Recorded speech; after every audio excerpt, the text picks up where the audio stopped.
కర్నూలు జిల్లా ఎమ్మిగనూరులో Telugu Desam party mini మహానాడును ఎమ్మెల్యే బివి జయనాగేశ్వరరెడ్డి ఆధ్వర్యంలో ఘనంగా నిర్వహించారు.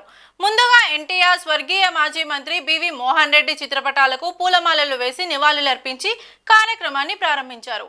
తెలుగుదేశం పార్టీ పేద ప్రజల కోసం ఆవిర్భవించినదని, ప్రతి కార్యకర్త నాయకుడు పార్టీ ప్రతిష్ట పెంచేందుకు కష్టపడాలని పిలుపునిచ్చారు. ఈ కార్యక్రమంలో ఎంపీ బస్తిపాటి నాగరాజు, తెలుగుదేశం పార్టీ జిల్లా అధ్యక్షుడు తిక్కారెడ్డి కూడా, చైర్మన్ సోమిశెట్టి వెంకటేశ్వర్లు, ఎమ్మిగనూరు, గోనెగండ్ల, నందవరం మండలం మరియు ఎమ్మిగనూరు పట్టణ తెలుగుదేశం పార్టీ నాయకులు, కార్యకర్తలు పెద్ద సంఖ్యలో పాల్గొన్నారు.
నియోజకవర్గ శాసనసభ్యులు డాక్టర్ బివి జయనేశ్వరరెడ్డి మరి అప్పటి ముఖ్యమంత్రి ఉన్నటువంటి రాజశేఖర రెడ్డి గారు ఆయన మరి ఏదైతే తన తండ్రి ఆశయాన్ని కొనసాగించాలనేటువంటి ఒక ఉద్దేశాన్ని ఆ రోజు మరి ఆర్థిక లోటుతో ఏర్పడినటువంటి ప్రభుత్వం అయినా కూడా మరి మన బివి జయనేశ్వర రెడ్డి గారు ఇక్కడ చేనేతలకు మంచి జరగాల మా నాన్న సంకల్పించినటువంటి దాన్ని పెట్టుకొని పట్టుబడుల విక్రమార్కుల్లో మళ్ళీ మరి అసెంబ్లీలో ఈ యొక్క విషయాన్ని